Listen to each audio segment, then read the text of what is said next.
Tim, thank you for joining me on the raise today. We're still early on in our journey, and it's great to have you on as our first Australian guest.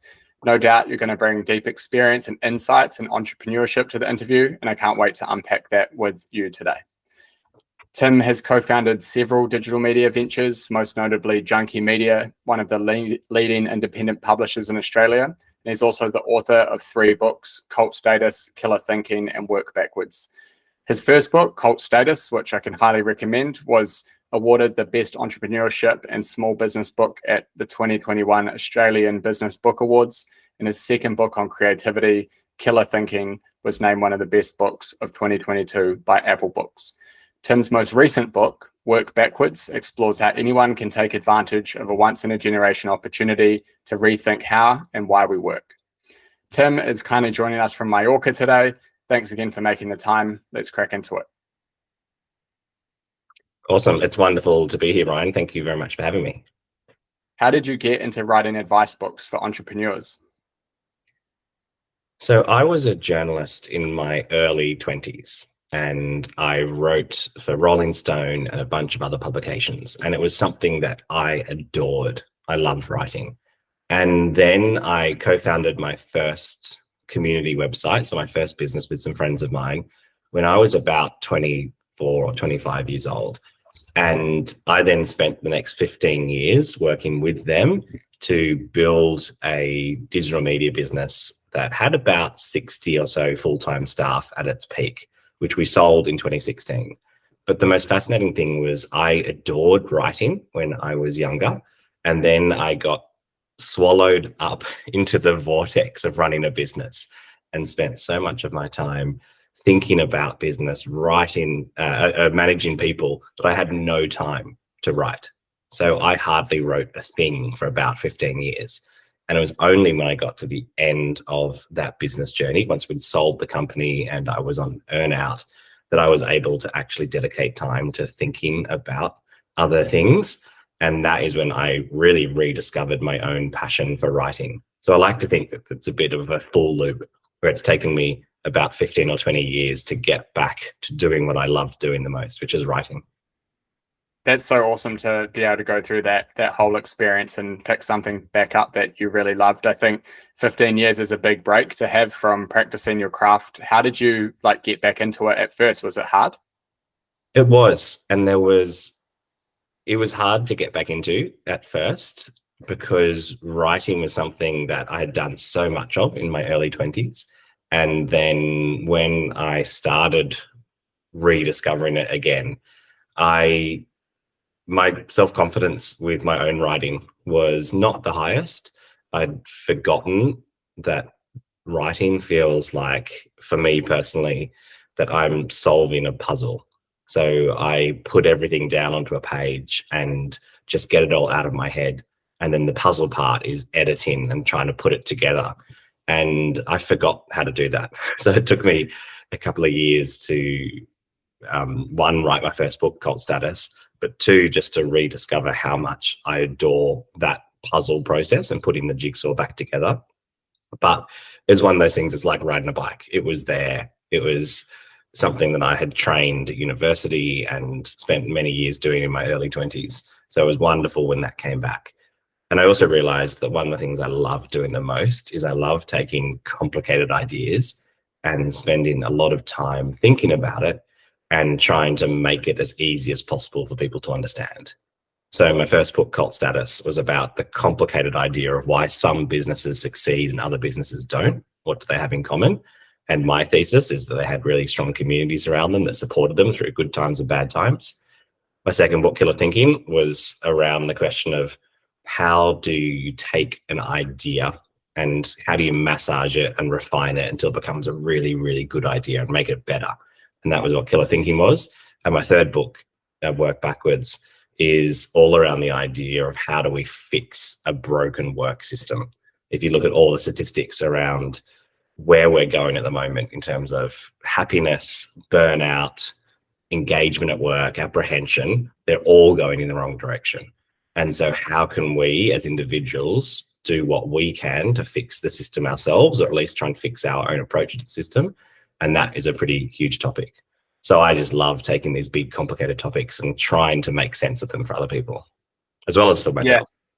Yeah, and I think you do a great job of that. I know in Cult Status, you made it just really simple to read and just pick up all of those ideas. And as you said, it is really complicated. Brands like Allbirds and Airbnb have done massive things at a global scale, and it is really nice to be able to simplify that down for the everyday reader like myself to be able to dive deeper into some of the ideas that you have. Obviously, you've been pretty productive in the last few years in terms of writing books. What's the sort of journey that you go on in order to find new ideas? Is there a journey?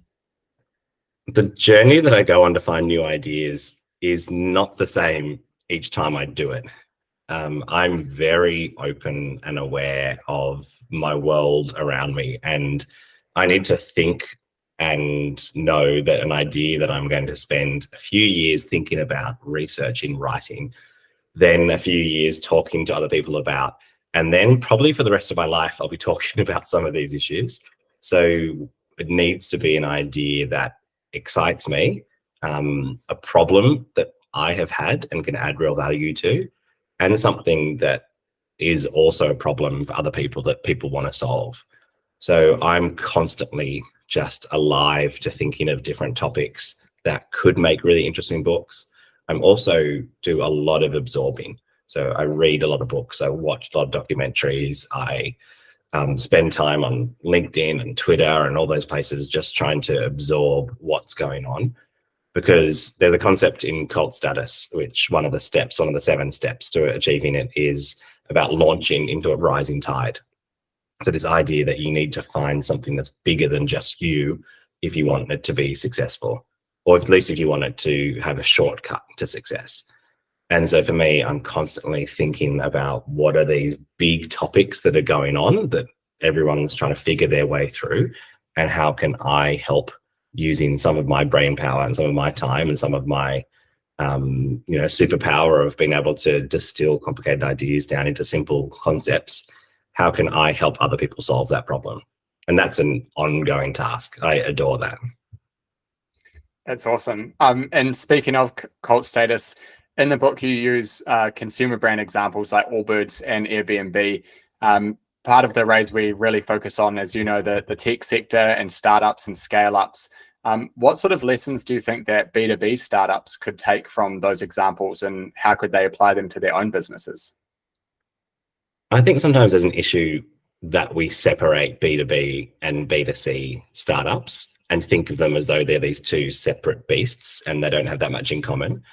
Whereas I think B2B and B2C have so much in common, because at the end of the day, the people that make up businesses are consumers. So I think that we think sometimes that businesses are these beasts that don't have much in common with consumers, and we need our own rules for them. Whereas every business is made up of dozens, hundreds, thousands of individuals at their core. So I think about things from generally a B2C world, because that's the world that I come from. But if you apply all of those same principles in a B2B world, they're still going to work, because businesses are made up of humans. So I think that the 7 steps to achieving Cult Status can be applied, and I know it can be applied because I've worked with lots of B2B businesses and I've had so much feedback from B2B businesses. It can be applied just as well whether your audience is another business or your audience is a consumer. Yeah, nice, brilliant. And you're an entrepreneur yourself. You're mentioning that you recently, a few years ago, exited a company as well. As an entrepreneur who has taken a company from startup to scale up, what mantras or ideas do you have to share with founders who are looking to scale too? The biggest lesson that I learned as I took a company from startup to scale up was that chasing bigger is not always better. And that is sometimes a bit jarring to hear in this world of entrepreneurship, because we are told as founders that your job is to make as much revenue as possible and build as big an audience as possible and build as big a team as you can. And sure, for some people and some businesses, that's great, but bigger is not always better. And I actually think that some businesses can build phenomenal businesses with a team that gets to a certain size, and then it's just all about refining the business model in order to increase the margin, or in order to impact more people, or in order to make it a great lifestyle for the people in the business and the founders of the business. So I think some of the terminology that we often get used in scale up world is all about 10xing and 100xing and going bigger and better. And I just think that that all needs a bit of addressing.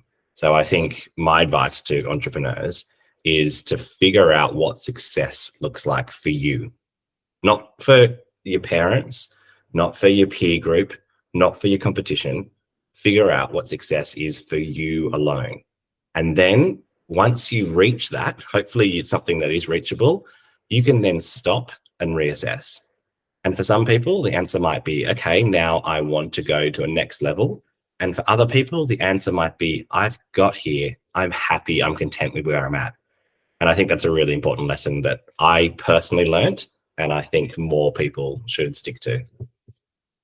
Yeah, that's a really important point. And I think especially in the past 3 or 4 years, like when there was that big run up in terms of venture capital and investment, everyone in the startup space seemed to get a little bit of tunnel vision that the only path to take was actually raising capital and doing becoming a unicorn and then doing a big exit. And I think that your point around determining what success looks like for you is just super important. Too often I feel that in the startup space, people start becoming really focused on the wrong types of metrics that aren't necessarily related to the right outputs that you would hope for a business. For example, revenue or bums on seats. Both of those get talked a lot about. How big is your company, or how much money does your company make? But really the purpose of business is, one, to generate a profit, and two, to create something, in my view at least, to create something that's really different and exciting and adds tons of values for consumers in the market. And I think it becomes really easy to separate yourself from those ideas. In saying that, it's easy to understand as well. Everyone in the space often can think bigger is better. It can be easy to get caught in that trap. And I think your point is just so important for that reason. Yeah, I think that our entire startup ecosystem is incentivized around growth and how much money you've raised and how big your top line revenue number is and how many staff you have. And that is because that is what the ecosystem feeds itself on. So media, that's what we applaud. Whereas I think we need to flip it and think about the impact that we can have as entrepreneurs.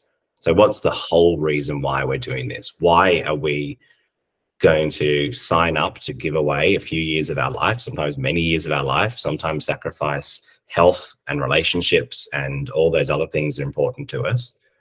What's the point of that? And I'm not saying don't do it. I'm saying if you know what the point of it is, then it can motivate you to get through some of those tough times. And the point of it should be, or the most motivating point, is what is the impact that my actions of building this company are going to have on the community around me.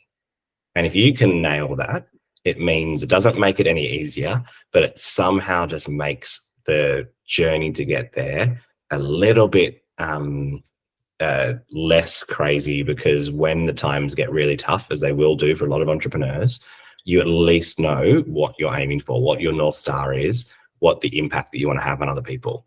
And so I think that is a better metric for us to look at. So how many people am I affecting? Doesn't need to be a large number of people. It can be a really deep impact on a small number of people. But what is the impact that I'm going to have? Yeah, that's a great point. And I think the thing is that we, in majority of the times, no one's necessarily sitting down going, how can I make a bunch of money? And then, thinking of ideas that they can come up with in order to start a business. Most people think about, I've really noticed there's a problem there, or I think I can really solve that problem that I'm experiencing in my day-to-day life or work. And I think that because of that, it does tie back easily to the impact component, but somewhere along the way that sense can get lost as you just start thinking about bigger is better. To your point around thinking about impact and creativity, in Killer Thinking, you suggest 13 exercises that people can do to put the theory of creativity into practice. As you know, founders are typically very time poor. And if they could only do 1 or even 2 exercises from Killer Thinking, which exercises would you recommend? One of the things I love doing is inspiring people by giving them lots of case studies and lots of reasons why they should do something, and then giving practical tools. Because I think sometimes you either have inspiration without the actual tools and how to do it, or you can go straight to the tools without showing people why they need to do it. So I love giving people the background and the impetus to do it, and then show them how to actually do it. So in each of my books, there is a section at the end of every single chapter called IRL, which for those of us who don't live on the internet stands for in real life. And the point of that is, how can I then apply what I've just read into real life? And so in Killer Thinking, my second book, there's 13 exercises, and they help you bring to life the creativity. If I had to choose just one of the creativity exercises in Killer Thinking, I would choose a really simple exercise that I love to do at the start of every big meeting. So if we are getting together to talk about what the plan for the year is, or we're getting together to talk about it's an away day or something like that, there's a really simple exercise called centering the user. And the whole point of centering the user is making sure that the customer, who we're trying to reach, who we're trying to have impact with, is at the center of what we're thinking about. And a really simple way of doing that is getting a group together, and before everyone starts talking about what they're talking about, get everyone by themselves to answer 3 simple questions. So the first question is, a customer comes to us feeling ...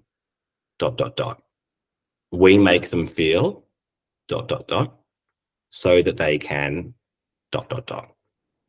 So they're just 3 unfinished sentences. And what you do is you ask everyone to just write it down quietly, silently, not talking to anyone else.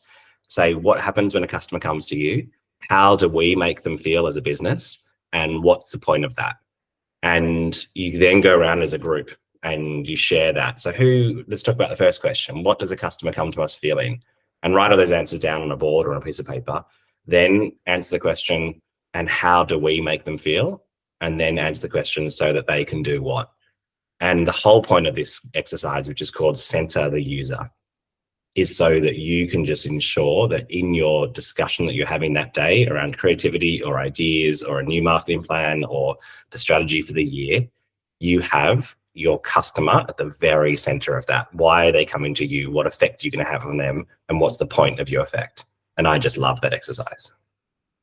Yeah, I think that's great, especially to the point earlier in the interview you just touched on, how as your business gets bigger, then you start having to deal with all sorts of different things, and you're trying to become larger. And I think to your point that you can become quite disassociated with some of the reasons that you're doing things day to day, and then at a wider level at the impact scale that you were talking about as well. So I almost feel like we could apply that to most of the things we do, right? It's about just being more purposeful and really think about, like, why are we doing this in order for us to be the most effective and actually solve that problem. There's so much noise in the world, especially today with social media and everything else. So no, that sounds like a really good way to just find your center and go from there. Yeah, I actually think the idea of ensuring that the customer is at the center of what you do is a really simple cut through that anyone can do in any meeting. When you're talking about something and it gets distracted and you get focused over here, a really simple question or cut through is just like, does the customer actually care about this? Is this going to make a difference to what they're trying to do? Just really constantly making sure the customer is at the center of your thinking. I remember I did some work a few years ago with one of Australia's biggest banks. I remember going into their large boardroom where they would have their monthly meetings with their very senior board executives. And all around the walls of the boardroom were photos of customers. So real customers, people in high vis vests, a family, an older couple. And it meant that when they were in a boardroom and they were making these big decisions around their business, anyone at any stage could just point to the people on the wall and say, are we doing this for them? Are we keeping them at the center of what we're thinking? And I really think that's an important thing for a startup of any size to do. Yeah, that's a really powerful idea, and leads me on to another question that I had for you. You've obviously outlined some examples as well, but who is your favorite company that comes to mind right now that just really puts the customer at the center of what they do? I think one of the favorite companies that I adore, that I think really does a great job of putting the customer at their center and building a really strong community, is Go To Skincare by Zoe Foster Blake.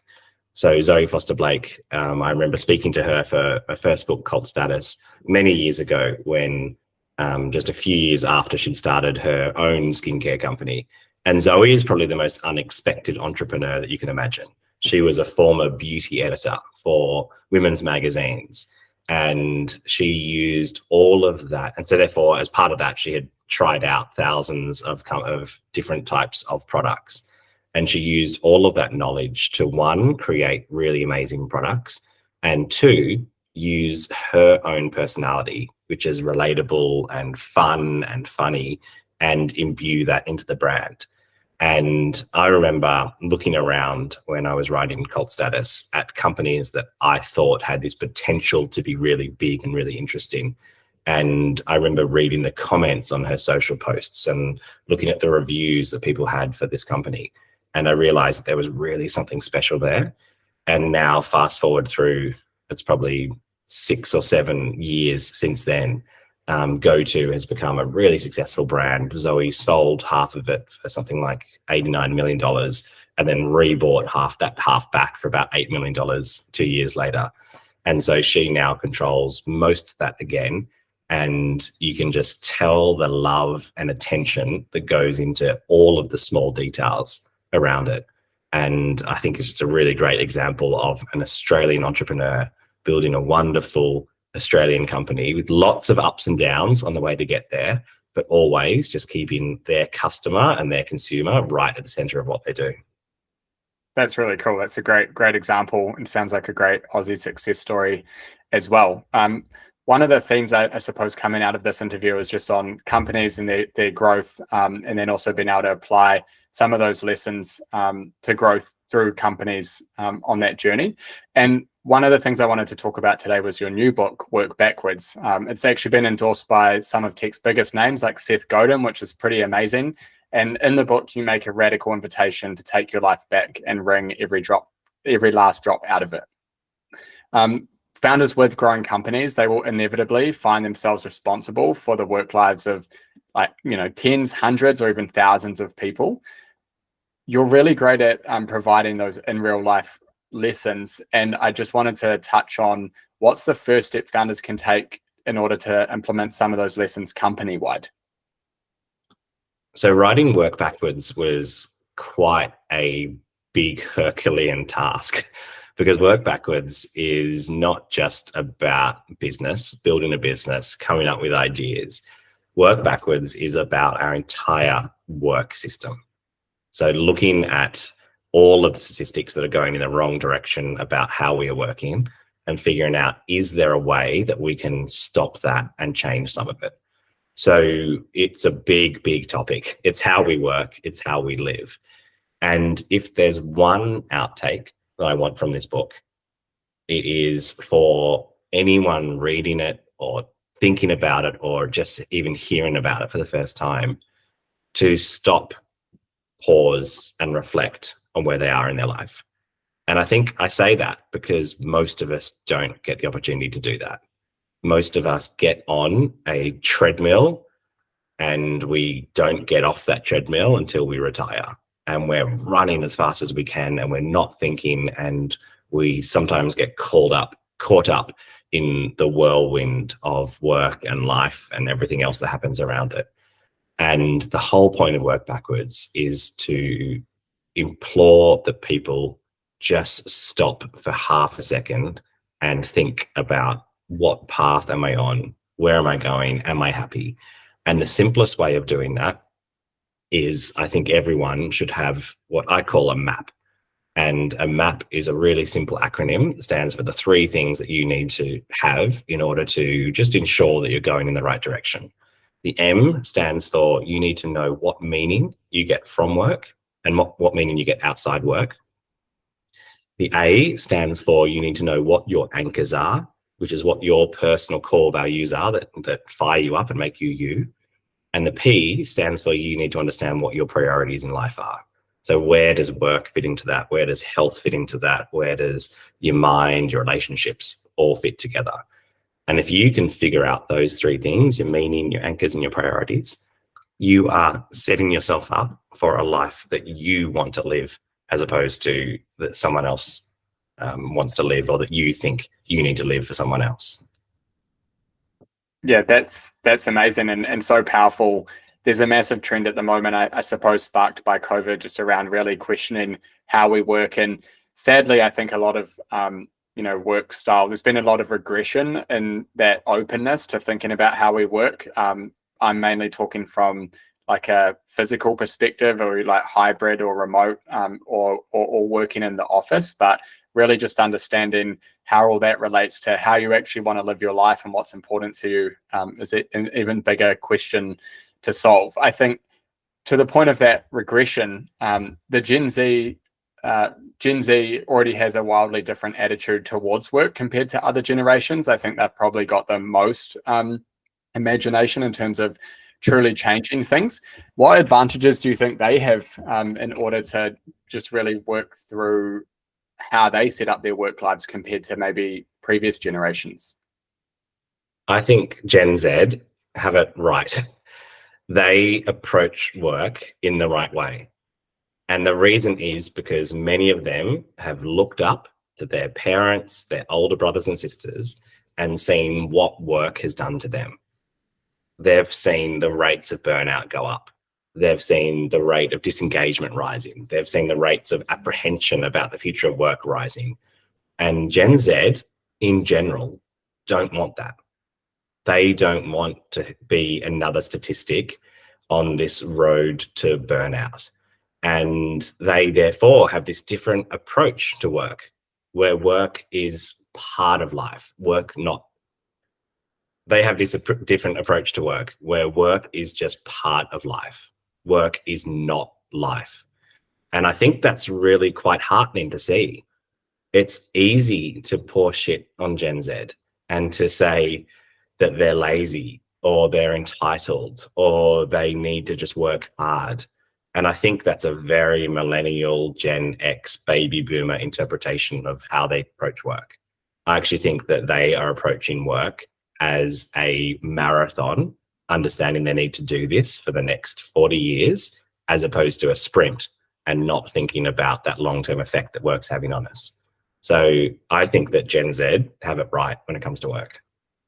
Yeah, that's awesome. And I think that one of the things I think about a lot is Gen Z and their attitude to work, to be honest. And I think compared to millennials and other generations, and part of me asks myself the question, do we all sort of start off like that, hoping for something different, and then we just sort of get pulled into the meat grinder slowly as our responsibilities stack up in life? And I think, that may be true to some extent, but what's most exciting about Gen Z is that they have all of this technology at their disposal that's, really fluent and natural to them, that I think just bodes really well with new styles of working. Obviously, it's like where you work from is one big piece, but also how you work and what you do, the types of roles you can have.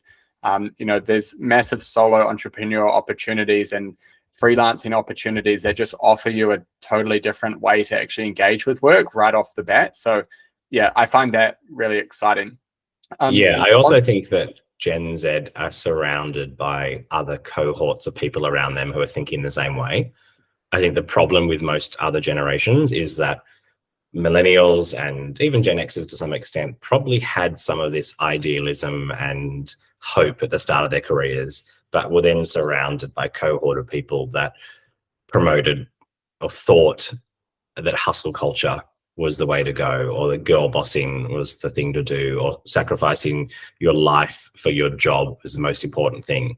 And I think Gen Z are generally, without making too much of a sweeping generalization, are surrounded by other people in their cohort who think the same.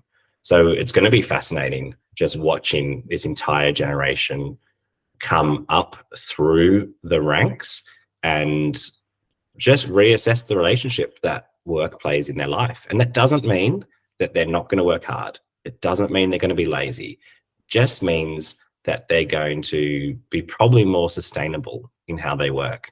And I think that's a wonderful thing. I think that we have so much to learn from Gen Z, and it actually fills me with hope for the future, because I think this generation is probably going to be the ones that will be able to reverse some of those negative statistics about the rise in burnout and disengagement and apprehension.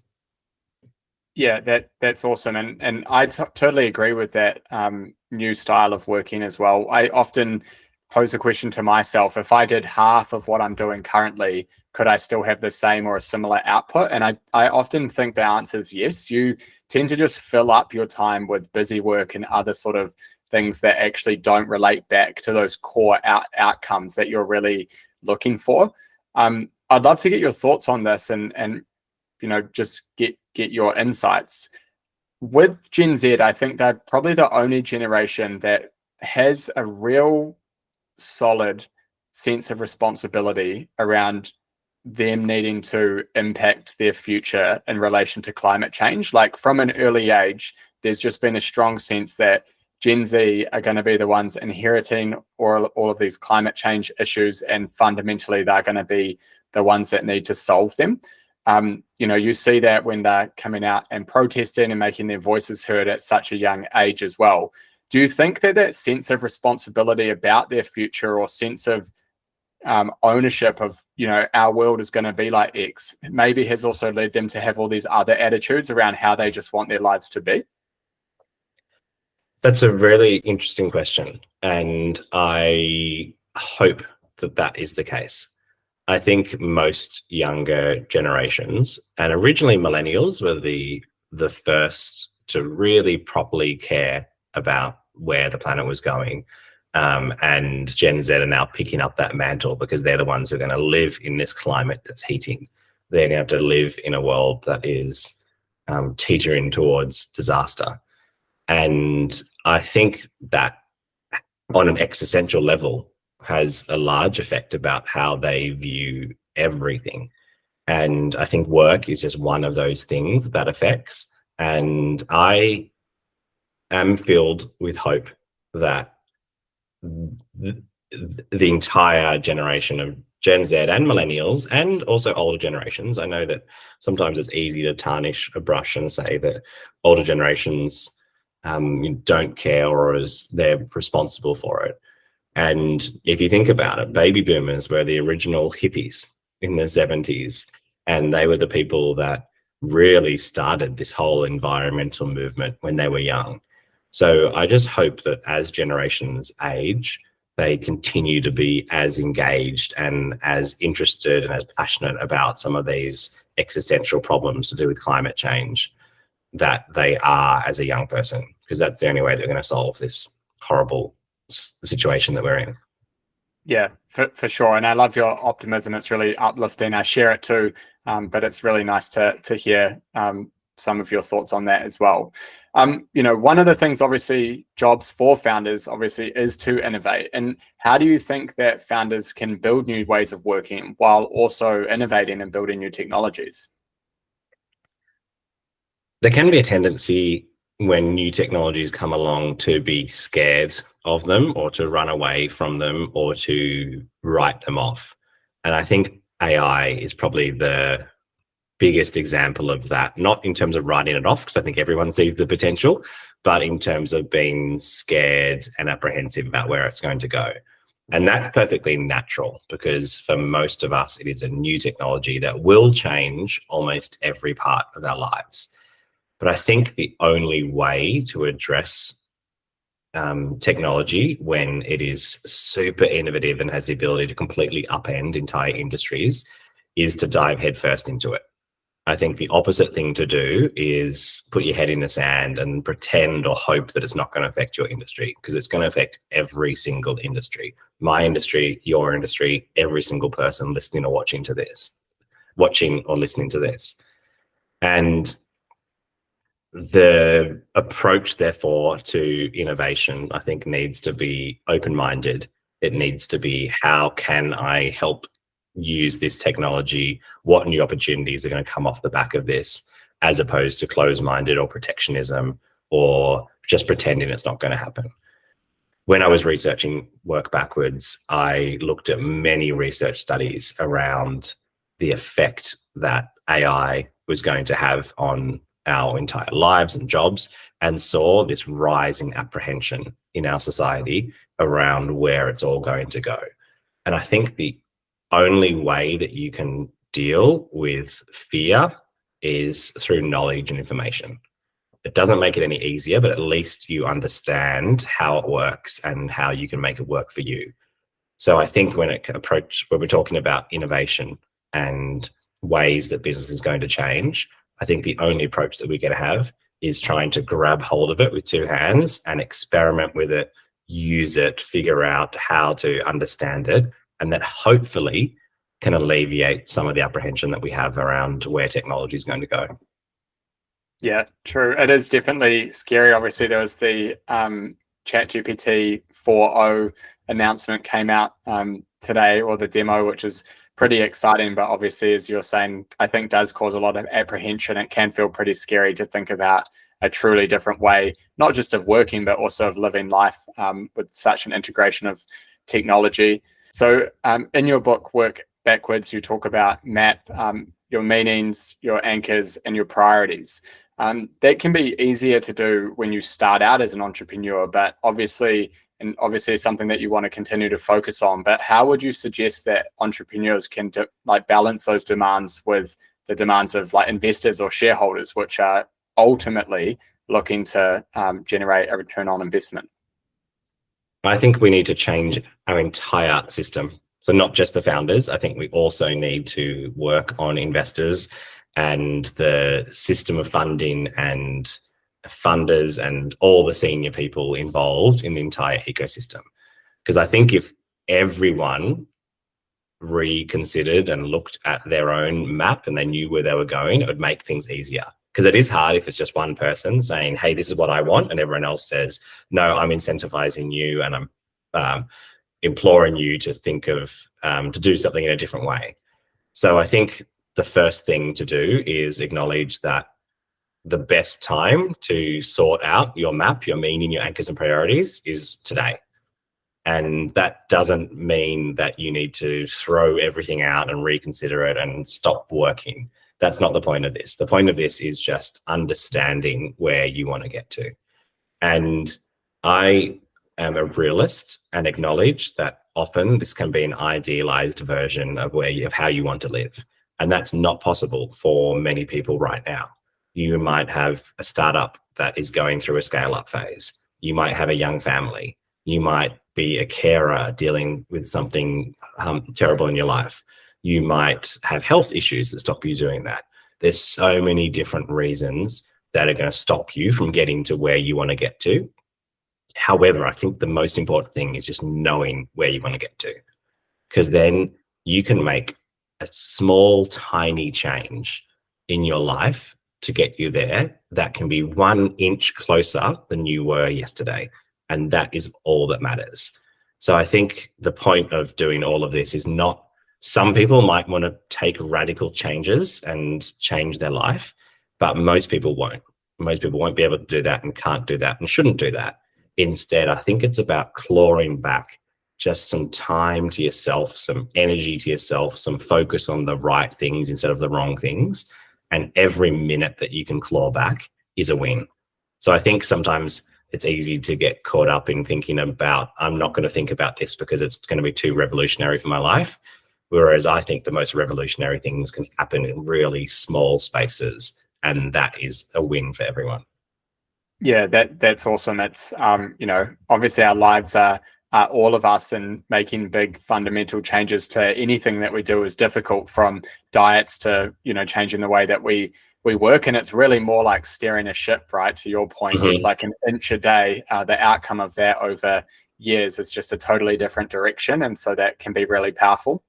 It also made me really think about how wonderful it would be if investors or shareholders would go through that map exercise as well, because what they probably allocate capital to would be much, much more different with a much bigger impact as well. So that could be good for everyone. Oh, 100%. And I think that there's there is a desire in some investors to question the structures that we have built up.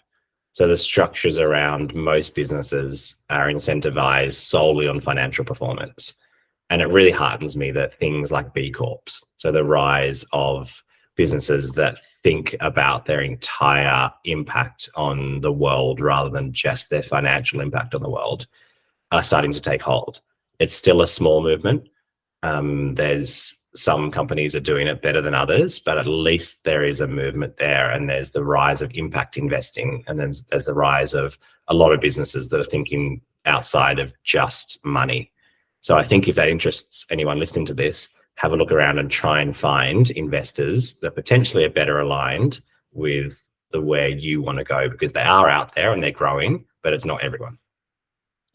Yeah, totally. Great point. And just looping right back to the start of the interview, right? If you don't want to get caught into a trap of just becoming bigger and bigger, it definitely makes sense to find investors and shareholders that really align with your views very early on as well. Hey, it's been great chatting to you today. I do have one last question. Why is it important for entrepreneurs to take stock of their outlook on work today? I think the main reason why it's important for everyone, including entrepreneurs, to take stock of their outlook on work is because most of us don't do it. Most of us don't get that half a second to take a step back and think through, am I going in the right direction? And I think when you do, some people might realize that they are going in the right direction. Maybe they just need to slightly change it.